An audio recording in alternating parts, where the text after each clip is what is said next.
Assalamualaikum warahmatullahi wabarakatuh. Selamat sore,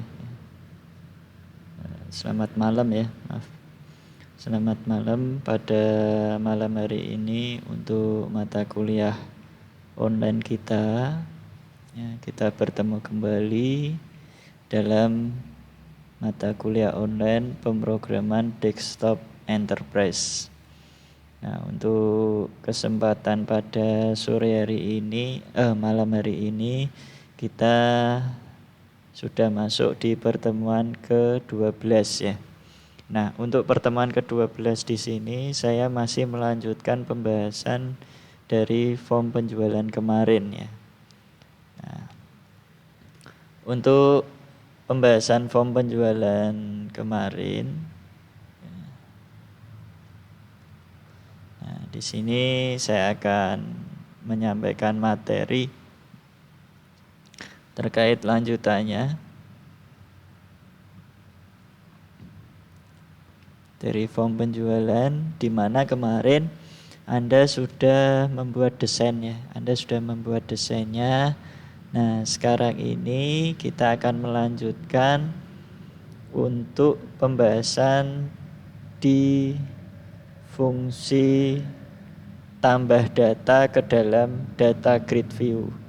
Nah, kalau pembahasan kemarin kita baru hanya sebatas membahas dari desain sampai memunculkan data ke dalam combo box ya, ke dalam combo box 1, dan juga dari combo box 1 ini data yang kita munculkan bisa kita ambil dan kita munculkan lagi ke dalam objek label nama pelanggan, alamat, dan telepon. Nah, sekarang pokok bahasan yang selanjutnya di sini kita akan membahas mengenai bagaimana kita menginputkan data, ya, menginputkan data ke dalam data grid view. Ya, ke dalam data grid view melalui inputan yang kita isikan dari textbox 2. Masih ingat ya, ini textbox 2 ya, untuk kode barang. Terus kemudian label nama barang ini untuk menampilkan data nama barang yang nanti berdasarkan kode yang kita inputkan melalui textbox 2 di sini. Nah, lalu selanjutnya ini ada label harga barang. Nah, nanti digunakan untuk menampilkan data harga, dan kemudian textbox 3 ini digunakan untuk menginputkan berapa jumlah item. Ya, berapa jumlah item yang nanti akan diinputkan ya, melalui transaksi penjualan di sini. Nah, di berikutnya ada tombol tambah. Begitu nanti kita klik tambah, data-data yang ada di textbox 2, label nama, label harga, dan textbox 3 ini nanti akan terinput ke dalam data grid view ya, satu persatu. Ya, inputnya nanti satu persatu. Data barang pertama ditambah, nanti data barang kedua ditambah lagi, data barang ketiga ditambah lagi, sampai dengan data barang yang ke N. Nah, yang keberapa kan kita tidak tahu, mau menginputkan data penjualannya sampai jumlah itemnya berapa. Ya, jumlah baris yang ada di data grid view ini nanti sampai baris keberapa ya kan. Nah, itu pokok bahasan kita sampai nanti kita bisa memunculkan yang namanya subtotal. Dari kesekian item yang kita inputkan itu nanti bisa memunculkan subtotal. Nah, nanti kalau waktunya nyampe ya, nanti kita bahas sekalian untuk simpan data ya. Menyimpan data penjualan ini ke dalam tabel jual ya, tabel jual dan detail jual.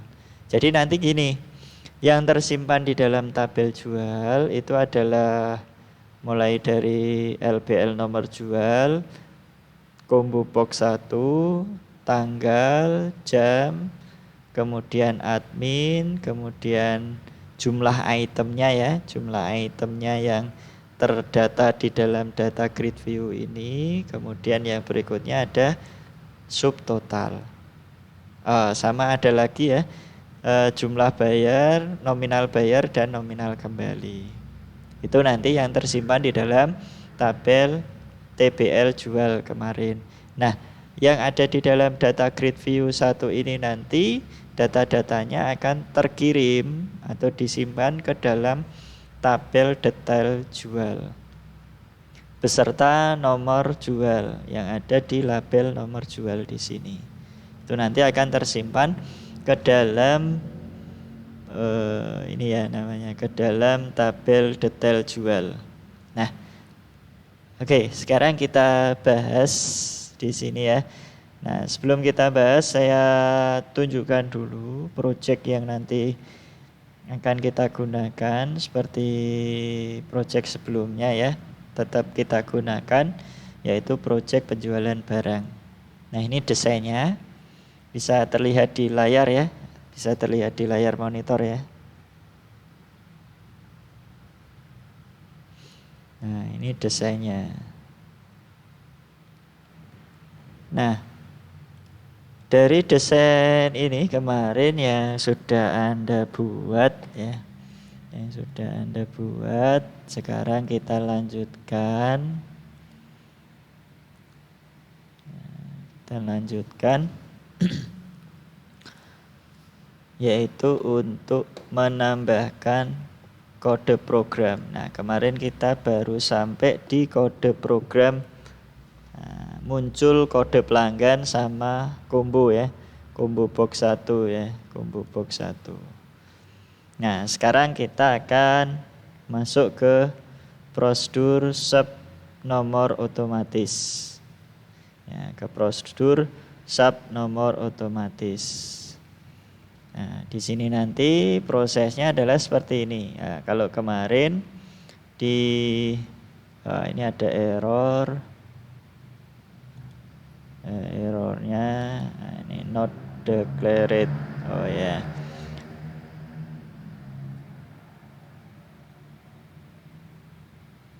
Nama form menu utama.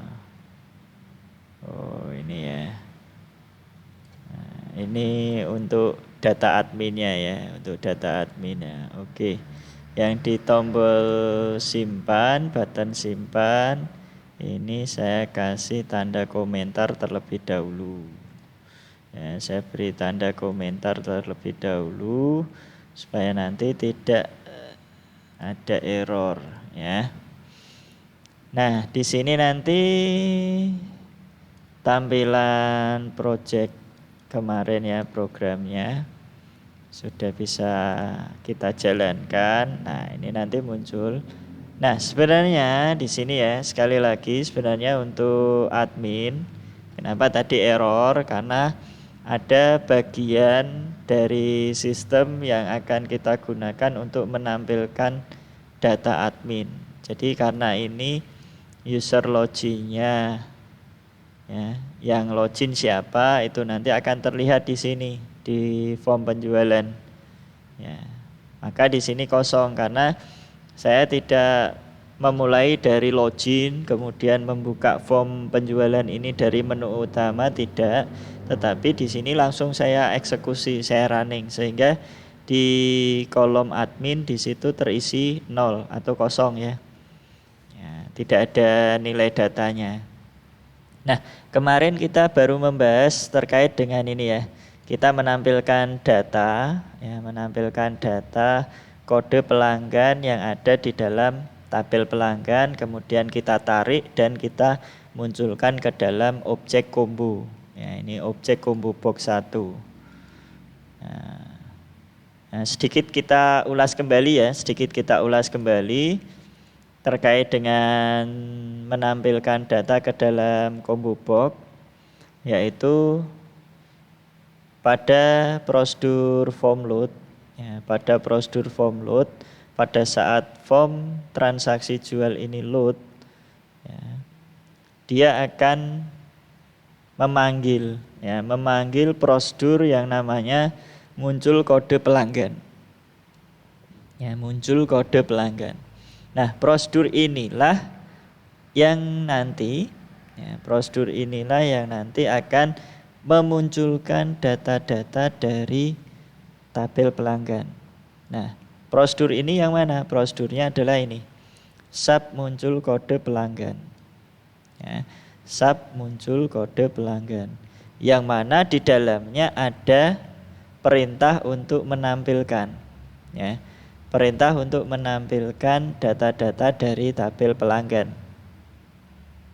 Ya, sehingga nanti setelah hasil query-nya ini dieksekusi, data-data pelanggan itu, semua data ya, mulai dari record pertama sampai dengan record terakhir, itu nanti akan diambil nilai datanya dan ditampilkan ke dalam combo box 1. Nah, apa yang ditampilkan? Kita akan mengambil data apa dari tabel pelanggan ini, yaitu data dari kolom atau field name kode pelanggan. Nah, di sini tidak ada field name kode pelanggan. Nah, field name kode pelanggan sudah diwakilkan dengan item index 0.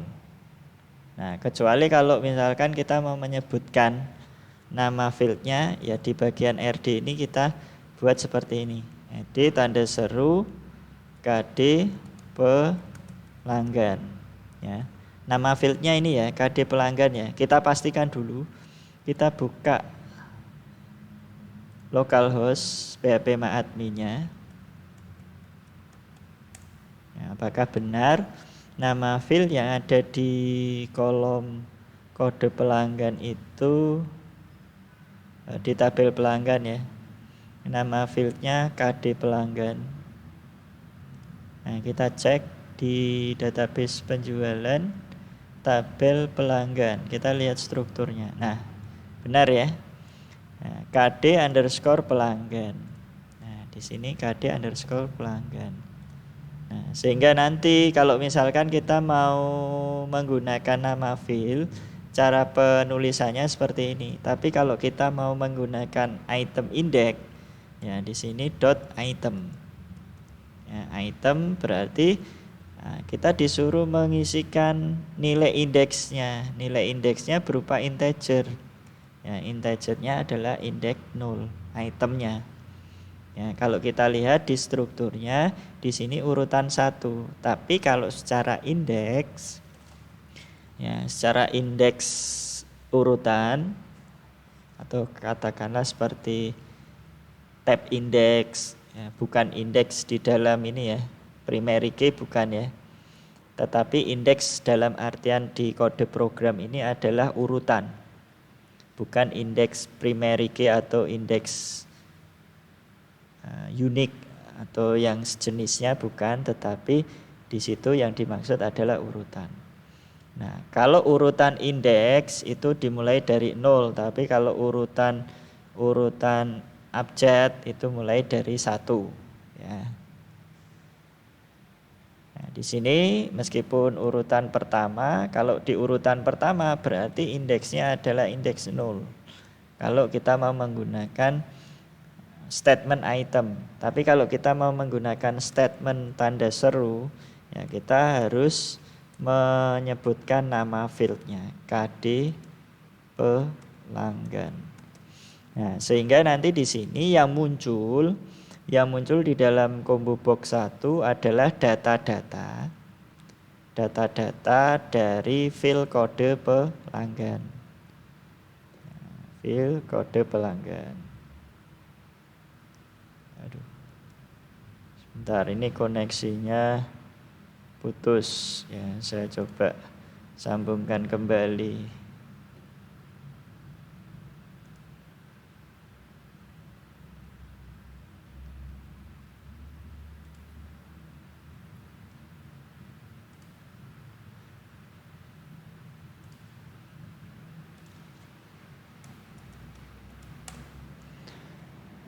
Oke, nyambung ya. Oke, sudah tersambung dengan internet. Nah, nanti akan muncul lagi ya streamingnya ya. Nah, Di sini kode pelanggan. Ya, tadi sempat putus koneksinya. Nah, sekarang ini kita nyambung kembali ya. Sudah tersambung kembali dengan koneksi internetnya. Kode pelanggan ini nanti dia akan menampilkan data-data yang ada di dalam tabel pelanggan berdasarkan kolom kode pelanggan. Nah, kita coba jalankan. Advance kolom result kode pelanggan.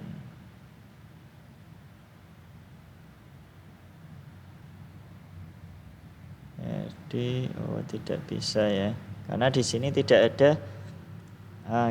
Karena maaf, ya, karena di sini kita menyebutnya pakai tanda bintang ya, tanda wildcard. Maka di dalam data readernya kita tetap pakai item index. Tapi kalau kita memaksa mau pakai statement tanda seru, ya berarti di sini harus kita deklarasikan kode pelanggan, koma, fieldnya apa ini?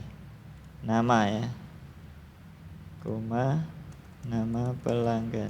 Oke, 2 field saja. Kita coba. Ya, kita coba.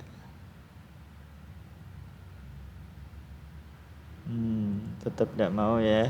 Berarti dengan terpaksa ya kita tetap menggunakan tanda ini, tanda wildcard atau tanda bintang.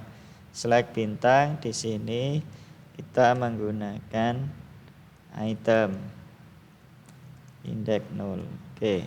Nah, kita pakai ini. Berarti add item dia pakainya index ya. Di dalam combo box untuk menambahkan data ini kita menggunakan berdasarkan item index. Nah, baik, kita lanjutkan. Nah, dengan dipanggil mode prosedur ya, prosedur muncul kode pelanggan di sini, sehingga pada saat form transaksi jual kita jalankan maka dia akan muncul datanya. Tetapi kalau di sini belum kita panggil atau tidak kita panggil ya, maka prosedur function tersebut tidak akan berfungsi. Nah, ini kosong ya, datanya kosong ya, padahal sudah kita deklarasikan. Kenapa kosong? Karena belum kita panggil prosedurnya. Nah, dengan memanggil prosedur muncul kode pelanggan ini, maka metode yang ada di dalam prosedur tersebut akan dijalankan. Yang berikutnya adalah di sini nih button 1 tidak ada. Nah, kemudian timer, combo box select item index change.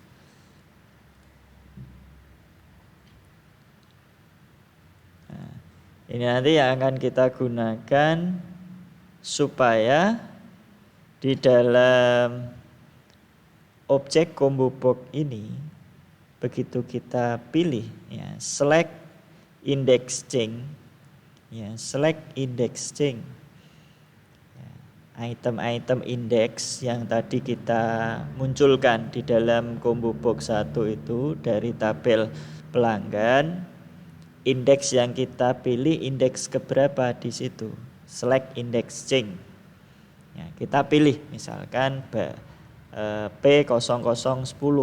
Nah, dia berada di indeks keberapa. Nah, itu nanti select change ini dia akan menyeleksi pada item yang ada di combo box 1 ya. Barulah nanti bisa memunculkan data-data ke dalam label nih ya. Nah, barulah bisa muncul datanya. Oh, label P001 ini namanya Tukino. Nah, coba saya isi lagi ya. Saya isi lagi. Saya menambahkan data P002 Intan,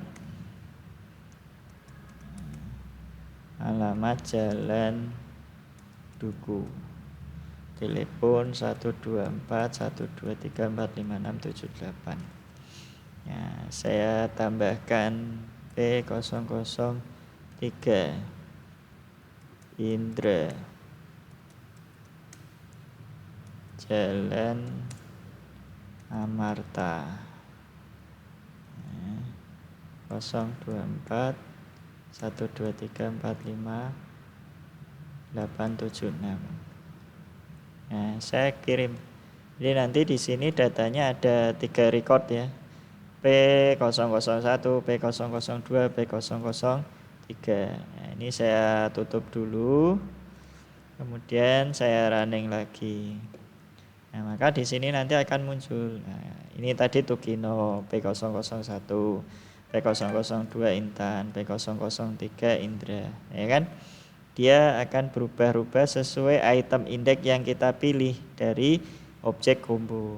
Nah, supaya bisa muncul data yang ada di dalam tabel pelanggan ini muncul di dalam data grid, di dalam objek label. Ya, di dalam objek label di sini kita gunakan perintah query. Kita menggunakan perintah query. Nah, jadi ini ya tadi untuk menampilkan data dari combo ini kan. Jadi untuk menampilkan data dari combo ini kan kita berdasarkan query. Nah, query-nya di sini. Jadi akan menampilkan data-data dari tabel pelanggan berdasarkan file kode barang yang nilainya sama dengan yang ada di combo box 1. Ya. Nilainya sama dengan apa yang ada di combo box 1. Nah, nilai yang ada di combo box 1 itu nanti akan disesuaikan dengan query yang ada di tabel pelanggan di sini. Jika data ditemukan, maka data pelanggan ini akan dimunculkan, gitu ya. Nah, ini terkait dengan kode pelanggan. Nah, sekarang yang berikutnya adalah kita akan membuatkan nomor otomatis. Nah, di sini tadi pada saat kita running nomor jualnya kan belum muncul secara otomatis ya. Ini nomor jual belum muncul secara otomatis. Terus yang kedua data grid view 1 ini juga masih kosong, belum muncul kolom-kolom yang nanti kita gunakan untuk menampilkan atau menyimpan sementara data-data barang di sini. Nah, terus apa saja yang perlu kita tambahkan di dalam kode program? Yang pertama, untuk membuat nomor otomatis kita siapkan prosedur. Ya, prosedur function yang namanya nomor otomatis. Ya, prosedurnya kita beri nama nomor otomatis. Atau boleh nanti Anda beri nama apa. Nah, di dalam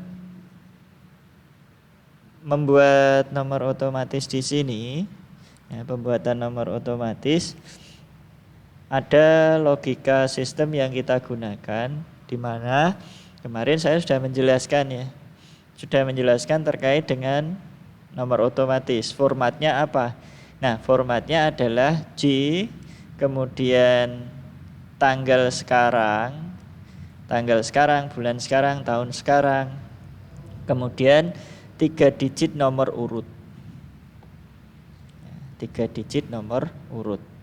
Jadi nomor urutnya ini nanti sampai 999 maksimalnya ya. Untuk dalam waktu 1 periode transaksi. Bukan 1 periode transaksi. Kalau periode kan tanggal sekian sampai tanggal sekian ya. Kalau ini dalam tanggal yang sama. Ya, dalam tanggal yang sama, bulan sama, tahun sama. Misalkan hari ini tanggal 15 bulan 4 tahun 2020. Maka nanti format penomoran notanya atau nomor jualnya adalah J, terus kemudian disambung dengan 2 digit angka tahun, 20 disambung dengan 2 digit angka bulan 04 disambung dengan 2 digit angka tanggal 15 baru disambung dengan 3 digit nomor urut. Berarti kalau data penjualannya ini masih kosong seperti yang kita lihat di sini, tabel jual. Nah, tabel jualnya belum kita buat ya. Nah, nanti mohon maaf ini saya belum membuatkan struktur tabel jual. Kalau yang nanti yang sudah membuat kemarin strukturnya ya nanti dibuat ya.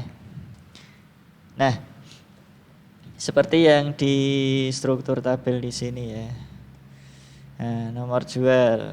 Nah, kalau datanya masih kosong atau masih baru, berarti nanti di form penjualan ini nilai awalnya adalah J 20.04.15.001.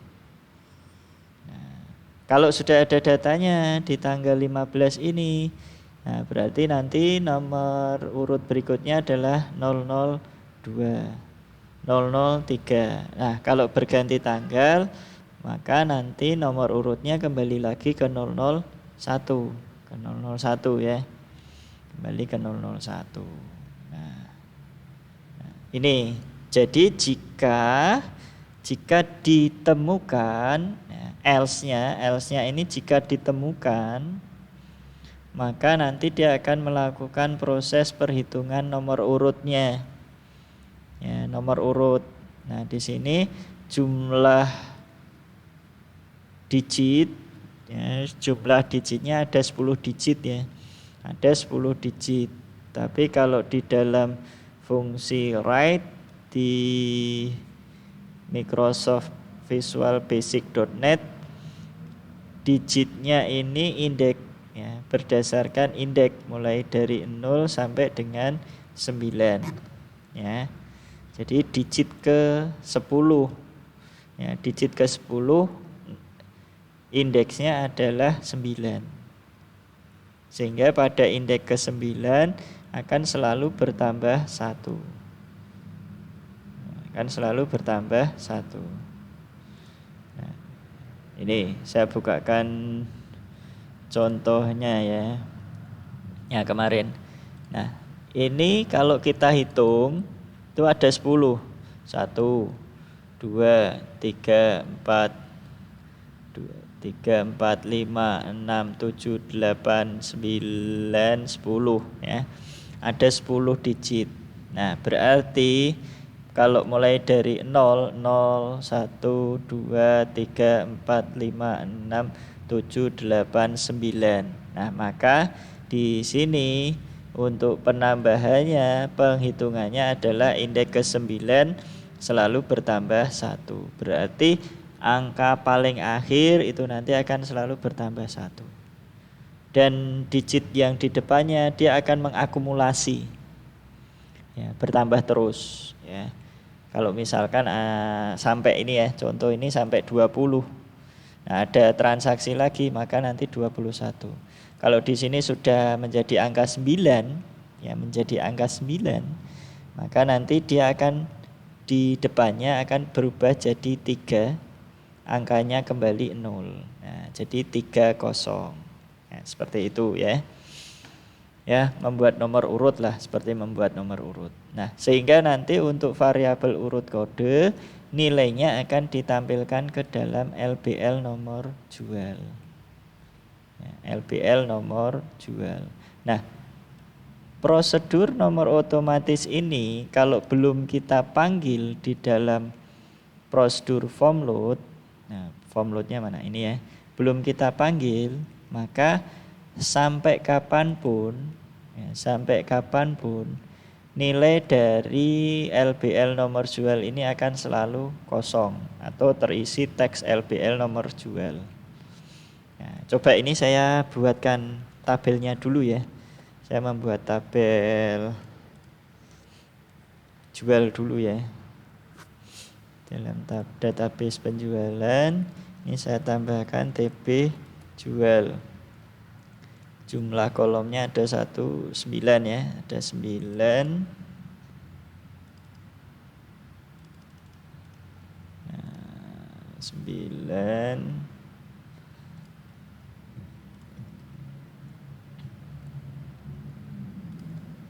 Nomor jual, tipenya karakter, 10. Terus parameter indeksnya primary key ya, terus TGL jual, tipe datanya date, jam jual, tipe datanya time ya, times. Terus item jual, tipe datanya integer ya, total jual, integer juga. Terus dibayar, integer juga.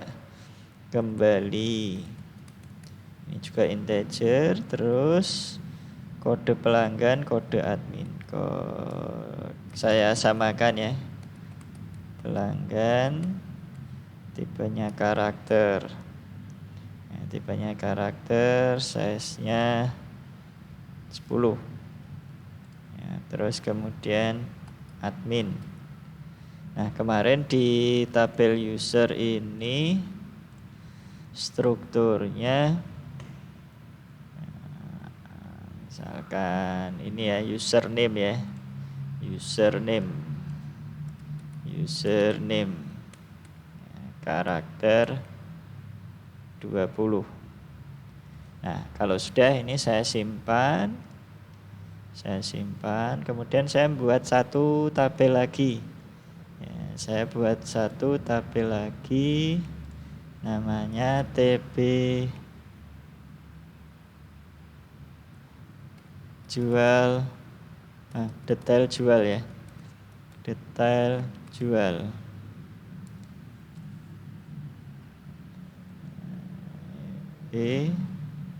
Detail jual, nomor jual, kode barang.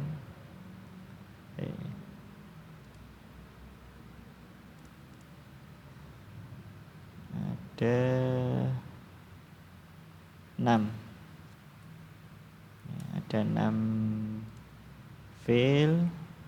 Di sini nomor jual, karakter ya, karakter 10, tidak ada indeksnya. Kemudian KD barang, karakter 6. Terus kemudian nama barang,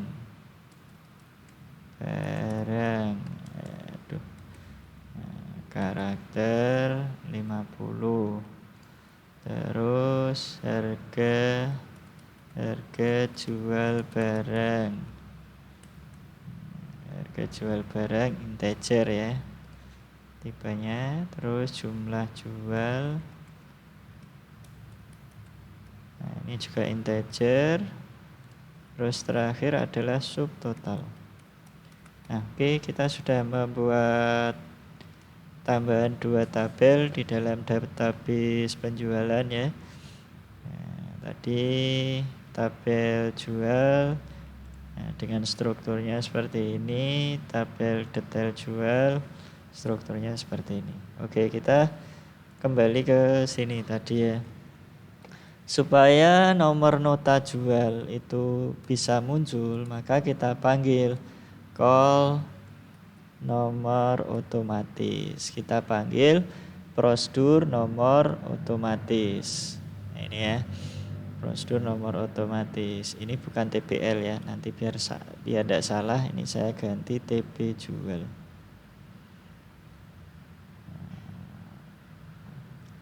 Sama ini buat kolom. Yang kedua, nanti kita akan mengisikan kolom-kolom yang ada di dalam data grid view supaya pada saat kita running itu di data grid view dia muncul. Nah, di modul yang kemarin di sini kebetulan belum ada.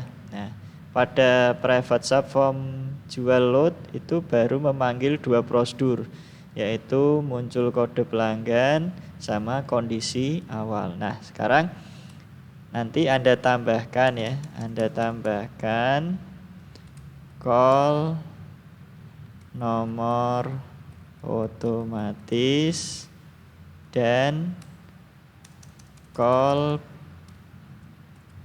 buat kolom ya, buat kolom. Ini ya, buat kolom. Ini juga harus kita panggil di dalam prosedur form transaksi jual load. Ya, call buat kolom. Oke, sehingga nanti pada saat form ini load, form jual sudah langsung membentuk nomor. Nah ini ya, TBL jual. Oh ini di belakang ini belum saya ganti. Oke, tadi yang depan saja. Nah, select from TBL jualnya ini saya ganti TB jual. Nah, muncul ya otomatis 2004150001. Di data grid view-nya juga langsung muncul kolomnya, ya kan? Kalau tadi belum kita panggil buat kolom sama nomor urut, ya, call nomor urut, maka di label nomor jual ini masih tertera tulisan LBL nomor jual, ya kan? Dan juga di sini kode barang, nama barang, harga, jumlah, subtotal ini juga belum terbentuk. Nah, sehingga kalau misalkan ini saya isi B001, nah, saya isi 3, saya klik tambah, dia muncul di sini. Nah, keluarlah nominalnya 3 kali 3,5 10.500. Ya, sama ya, 3,5 3 10.500, subtotalnya 10.500. Ini ya, itu konsepnya, nanti alurnya seperti ini. Nah, ini kalau kita analisa ya, kalau kita analisa dan kita lihat bentuknya hampir menyerupai program kasir-kasir yang ada di minimarket. Nah, nanti Anda bisa mengembangkan aplikasi yang kita pelajari ini dengan membuat sebuah aplikasi yang dapat atau bisa dimanfaatkan oleh orang lain secara umum ya, atau bahkan Anda bisa menjualnya nanti ya, Anda bisa menjualnya. Nah ini, nah tadi kita sudah mencoba menampilkan data ke dalam label, ke dalam label nomor jual, kemudian menampilkan data yang akan kita inputkan ke dalam data grid view melalui tombol, nah ini ya, button 4 klik. Nah, fungsinya letaknya ada di sini. Data grid view 1.row.add. Ya, kita akan menambahkan new string. Nah, new string.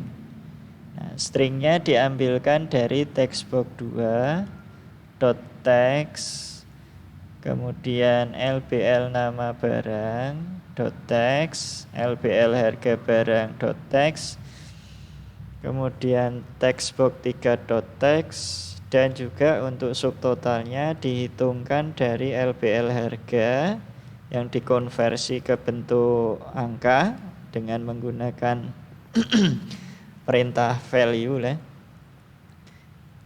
LBL harga barang dikali dengan value textbox 3 titik text.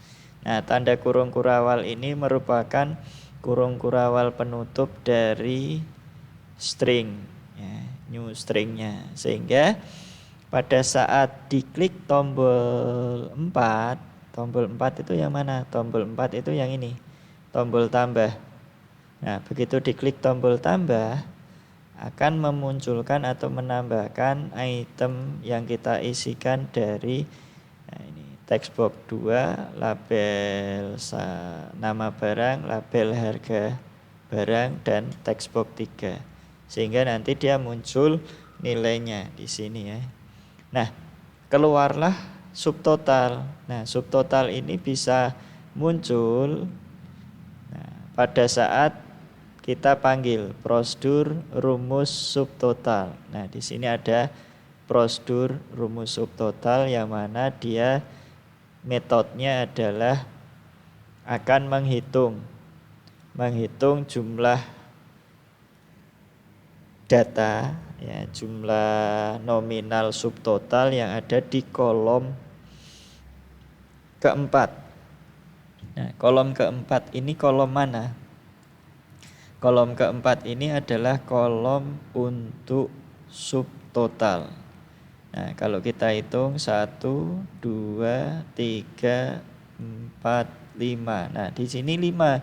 Tapi kenapa di sini kita menuliskannya sel 4? Masih ingat pembahasan yang kemarin, yaitu terkait menampilkan data dari data grid view ke text box di pertemuan membuat form barang, form supplier. Itu kan ada mengambil data yang ada di data grid berdasarkan sel ya, sel kolomnya. Nah, disitulah nanti kita bisa mencari, oh ternyata yang kita ambil dari sel record kolom ke-5. Nah, ini adalah kolom ke-5. Sel 4.value ini adalah kolom ke-5 ya. Berarti kolom ke-5 kalau di dalam data grid adalah kolom subtotal. Sehingga nanti nilai subtotalnya akan selalu bertambah. Nah, yang semula 10.000. Nah, ini ya, yang semula 10.000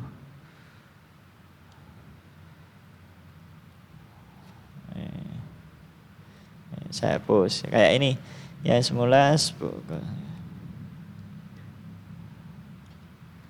yang semula 10.500. Nanti kalau di sini saya tambah lagi B002. Buku tulis harganya 3.000. Jumlahnya 6 misalkan ya. Nah, maka nanti subtotal akan bertambah juga. Nah, begitu pula nanti dengan sistem yang akan kita buat. Nah, dari proses rumus subtotal ini nanti dia akan menghitung record yang ada di data grid view itu mulai dari record 1, record 2, record 3, subtotalnya akan ditambah sehingga dia akan muncul di dalam label 9. Jadi label 9 ini nanti akan menampilkan nominal perhitungan dari subtotal yang ada di data grid view 1. Ya, akan selalu ditambah variabel hitung nilai awalnya 10.300. Terus ada penambahan data menjadi ini tadi ya, menjadi misalkan 18.000. 10.500 ditambah 18.000, subtotalnya jadi 28.500. Nah, begitu seterusnya nanti ya. Nah, baru nanti kalau sudah terinput ke dalam data grid view dan memunculkan subtotal, text box 2, label nama, kemudian label harga, text box 3, ini nanti akan dikosongkan ya. Teks-teks yang ada di text box tersebut akan dikosongkan sehingga nanti akan kembali kosong. Kita bisa menginput data barang lagi yang akan kita masukkan ke dalam data grid view. Nah, lalu ya, di tahap berikutnya adalah tahap simpan ya, tahap simpan. Atau kita mencoba ini ya, membuat membayar. Nah, kembali saya coba contohnya lagi ya, misalkan ini B001 ya, 3. Nah, kemudian saya klik tambah. Nah, ini 10.500. Saya bayarnya 15.000. Enter. Nah, kembalinya adalah 4.500. Setelah di enter, posisi pointernya di sini berada di tombol simpan. Ya, berada di tombol simpan. Ini belum berfungsi tombol simpannya karena belum saya beri metode. Nah, ini metode yang ada di dalam textbox 1 ini, jika tombol yang kita tekan adalah tombol enter, ada algoritma di dalamnya. Yang mana algoritma di dalamnya di sini adalah melakukan pengujian.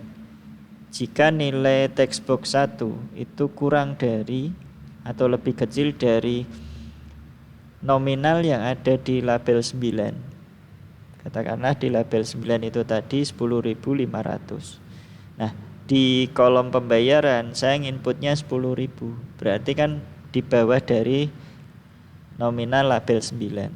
Sehingga nanti akan memunculkan pesan pembayaran kurang. Nah, algoritma ini diterapkan supaya nanti pada saat data yang kita inputkan itu tidak terjadi kesalahan pembayaran ya. Misalkan orang ini seharusnya bayarnya lebih besar dari jumlah nominal tapi bayarnya kurang. Kalau tidak ada algoritmanya seperti ini, maka akan terjadi kesalahan atau yang disebut dengan human error ya. Else ya, jadi ini untuk mengantisipasi terjadinya human error ya. Nah, kemudian else if jika nominal textbox ya. Ya, jika nominal textbox 1 sama dengan label 9 ya, artinya nilainya itu sama, seimbang, balance ya, seimbang, maka label kembali nilainya akan diberi angka 0 ya, jadi kita tidak perlu membuat rumus pengurangan. Kalau 10 total subtotalnya 10.500 yang kita masukkan di textbox bayar 10.500, otomatis nanti nilainya adalah 0 di dalam LBL kembali. Else if, sedangkan kalau nominal textbox lebih besar dari nominal label 9, maka nanti akan dihitungkan rumusnya, rumus untuk pengurangan. Ya, rumus pengurangannya adalah nominal textbox 1 dikurangi nominal label 9. Nah, keluarlah untuk nominal label kembali. Nah, sehingga begitu kita tekan enter, ada pengkondisian seperti ini, kondisi yang bernilai benar di mana, maka disitulah yang akan memfokuskan pointer ke dalam button 1. Nah, ini kalau misalkan nilai pembayaran kurang, nah ini seharusnya kita bisa menambahkan seperti ini. Textbox 1 titik fokus. Jadi fokusnya biar tetap berada di textbox 1. Nah, kalau nilai nominal textbox 1 sama dengan, nah ini kan tetap bisa ya, tetap bisa. Jadi tidak ada uang kembalian. Tidak ada uang kembalian. Pointernya ditujukan ke button 1. Button 1 fokus ya, jadi seperti ini. Biar nanti kalau masih ada pembayaran yang kurang, ini posisinya berada di textbox 1 ya, dan akan memunculkan pemberitahuan pembayaran, nah, ini ya, pembayaran kurang. Ini. Nah, nanti setelah pointer menuju ke button 1, baru kita proses untuk prosedur simpannya. Nah, prosedur simpannya itu nanti seperti ini. Nah, di sini saya tambahkan variabel dim tg. TGL my SQL ASDIT. Ya, tipenya tanggal. Karena di sini kita format dengan format tanggal. Nah, tanggal yang ada di MySQL ini formatnya adalah tahun, bulan, dan tanggal. Sehingga di sini perlu kita ubah formatnya. Jadi dari tanggal komputer Anda menjadi tanggal MySQL. Ya, format tanggal MySQL adalah tahun, bulan, tanggal. Nah, di sini ada pengkondisian pada saat kita klik tombol simpan. Nah, masih terkait dengan label kembali ya. If label kembali titik teks sama dengan kosong, or label nama pelanggan sama dengan kosong, or label 9 sama dengan kosong, then maka transaksi tidak ada. Artinya apa? Kalau di label kembali ini tidak ada teks sama sekali, entah itu 0, entah itu teks karakter A, karakter B, nah maka nanti dia akan dimunculkan message box. Ya, tetapi kalau ada karakternya di dalam label kembali atau di label pelanggan atau di label 9, ya, seperti nominal tadi, ada nominal subtotal tadi keluar di situ di label 9, maka nanti kita bisa melakukan proses input. Nah, proses inputnya di sini ditampung ke dalam variabel simpan jual. Insert into TB jual, ya, TB jual. Value, nah, LBL nota jual atau nomor jual. Ya, karena urutan strukturnya di sini nomor jual, ya, nomor jual, TGL jual. Nah, maka di sini kita tidak menyebutkan daftar-daftar field yang ada di tabel jual, maka Anda harus mendeklarasikan nilai-nilai value-nya harus urut sesuai urutan struktur tabel. Setelah tanggal, jam. Setelah jam, LBL item. LBL item ini jumlah item ya. LBL item ini jumlah item ini. Nah, menghitung jumlah item. Nah, seharusnya di sini pada saat button 1 klik, selain call rumus subtotal, kita panggil call hitung apa ini tadi, jumlah item tadi apa, rumus cari item, call rumus cari item. Nah, ini perlu kita tambahkan, ini contohnya. Oh, ini ya, ada yang salah di sini. Anggap saja di LBL admin ini username-nya admin, gini aja ya. Ya, nanti terisi. Nah, terus ini di inputnya ini kita tidak menggunakan form utama, tapi kita gunakan LBL admin titik teks ya, yang akan mengisikan kolom username ini. Ya, yang akan mengisikan kolom username kan yang terakhir, field terakhir ini.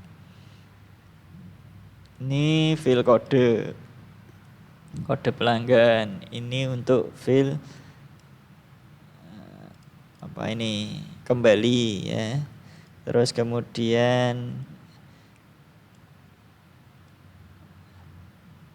statement ini untuk mengisi field dibayar. Nah, kemudian untuk field subtotal diisi dari statement label 9.text. Nah, jadi variabel simpan jual string itu nanti dia akan menyimpan string penjualan. Ya, akan menyimpan string penjualan. Nah, prosesnya di sini ada lagi. Nah, untuk proses query-nya ada di bagian sini, di bagian CMD. Nah, di bagian CMD ini nanti akan dieksekusi, ya, mengeksekusi string query, insert into untuk menyimpan data ke dalam tabel jual.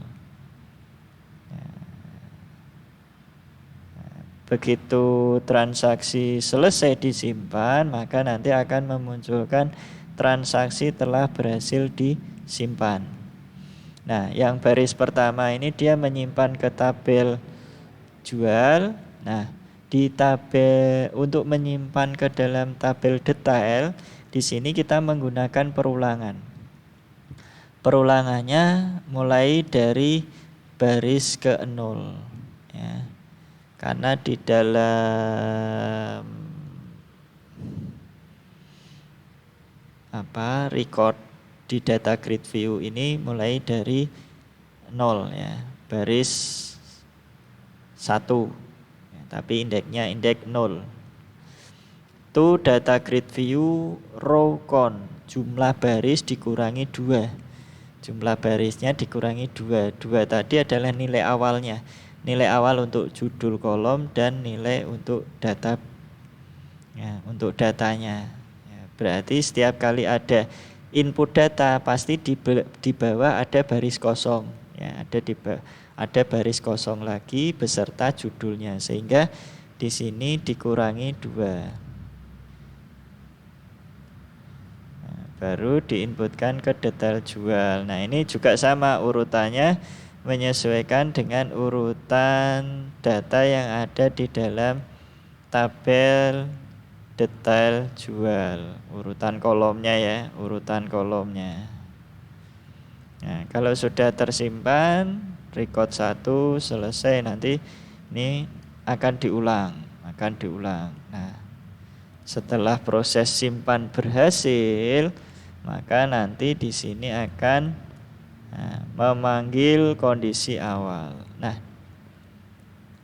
tapi di sini tidak ada field, maaf ya, di tabel kita tidak ada field stok, ya, atau jumlah barang. Maka untuk bagian pengurangan stok, nah ini sebenarnya nanti dapat Anda modifikasi dengan menambahkan, ya, di tabel barang di sini dengan menambahkan field jumlah barang atau stok, sehingga nanti kalau misalkan stoknya berkurang, ya, atau stok awalnya 10, ada transaksi 3, maka dia akan berkurang 3, sehingga stok di dalam tabel barang itu dia akan berkurang 3, yang semula 10 berkurang 3 menjadi 7. Tapi di struktur tabel kita tidak ada field jumlah stoknya, maka di sini kita tidak perlu mendeklarasikan perintah untuk update tabel barang, ya. Nanti kita remark saja, kasih tanda komentar, tanda petik 1 di depannya sini. Ya, oke. Kita coba untuk menyimpan satu transaksi, ya,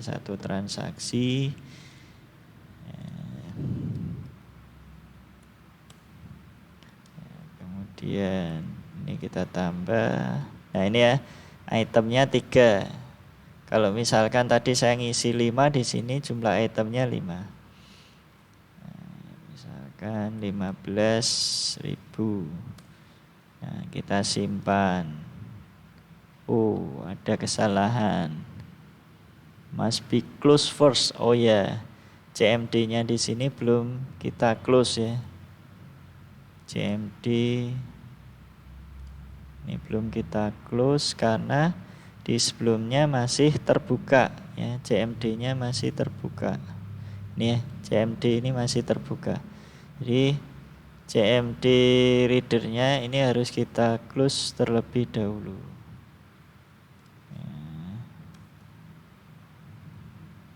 cmd dot close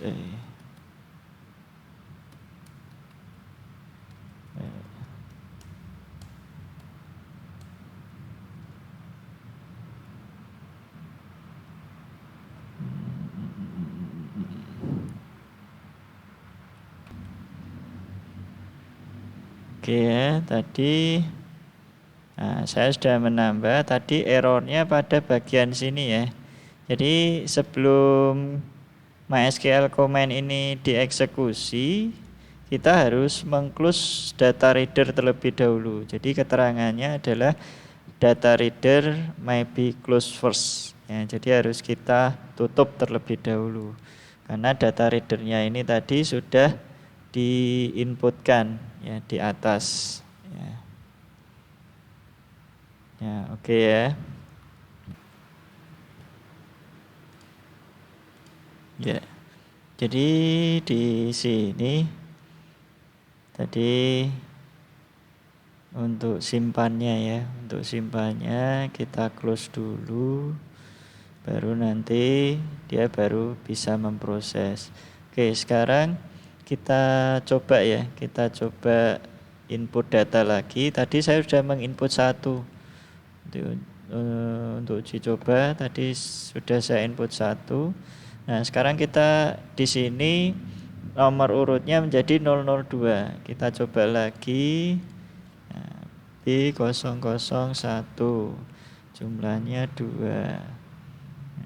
Jadi kalau kita tidak ada pembatasan stok ya, maka di sini sampai kapanpun kita akan melakukan transaksi, stok tidak akan habis ya. Kelemahannya gitu ya. Jadi di sini makanya nanti kita perlu dimodifikasi lagi untuk tabel barang, perlu kita tambahkan stok ya. Perlu kita tambahkan stok supaya nanti kita bisa mengetahui sisa stok kita tinggal berapa ya, biar nanti tidak jalan terus ya, padahal tidak ada stoknya. Di sini tidak ada stoknya tapi kita bisa melakukan transaksi. Nah, itu kan tidak sesuai ya dengan konsep sistem penjualan pembelian. Nah, nanti perlu kita perbaiki sistemnya. Nah, di sini transaksi telah berhasil disimpan. Nah, seharusnya begitu transaksi berhasil disimpan, ini kembali kosong. Data grid kembali kosong, terus nomor jual ini kembali ke 003, nambah ya otomatis. Terus kode pelanggan ini juga kosong. Ini harus saya tutup dulu. Nah, biar bisa otomatis bagaimana? Biar bisa otomatis setelah transaksi berhasil disimpan. Nah, ini kita tambahkan call buat kolom ya, call buat kolom. Ini fungsinya untuk merefresh supaya kolomnya kembali kosong di data grid view itu. Terus kemudian combo box 1 dot text sama dengan kosong ya. Teks yang ada di combo box 1 ini kita kosongkan supaya tadi pilihan item yang kita pilih dari combo itu tidak muncul lagi ya. Terus yang terakhir tadi nomornya ya, kita panggil call nomor otomatis ini ya. Kita coba lagi sekali lagi. Nah, nanti untuk pertanyaan bisa Anda masukkan di kolom komentar setelah materi kita selesai ya. Nah, setelah materi kita selesai silakan Anda ketik di kolom komentar. Nah, kalau seperti ini saya mau memasukkan 100 gini kan tetap bisa ya, tidak terbatas oleh stok ya, tidak terbatas oleh stok. Saya simpan. Oke, telah. Nah kan, ini kembali ke menyesuaikan nomor urutnya dan di sini kembali kosong. Ini juga tidak ada teksnya. Nah, ini kelewatan ini. Textbox dibayarnya juga kosong. Kita cek di dalam tabelnya. Nah, di tabel jual ada 3 record. Nah, sudah benar. Terus di dalam detail jual ini juga ada 3 record ya, kebetulan karena hanya satu-satu kan. Satu nota, satu nomor barang. Nah, nanti kita coba menambahkan lagi di dalam recordnya ini untuk record data barang supaya nanti kita bisa memvariasi ya, pilihan data barang yang akan kita isikan ke dalam transaksi ya. Ya. Jadi itu silakan kalau ada pertanyaan terkait dengan materi yang kita bahas pada malam hari ini ya. Pada malam hari ini nanti silakan ajukan pertanyaan setelah materi ini selesai ya. Nanti untuk absensinya bisa Anda cantumkan juga di kolom komentar kehadiran Anda di mata kuliah online saya hari ini. Nah, mungkin karena kita belum masuk ke siakat ya untuk kelas TI ya, terutama TI 17.2 ini belum masuk ke siakat sehingga dengan terpaksa untuk presensinya melalui kolom komentar. Nah, silakan nanti Anda masukkan di kolom komentar ya, di kolom komentar. Materi kita sudah selesai untuk form penjualan di sini. Sudah sampai ke simpan ya, sudah selesai. Ya, nanti silakan Anda coba di rumah ya, Anda kerjakan.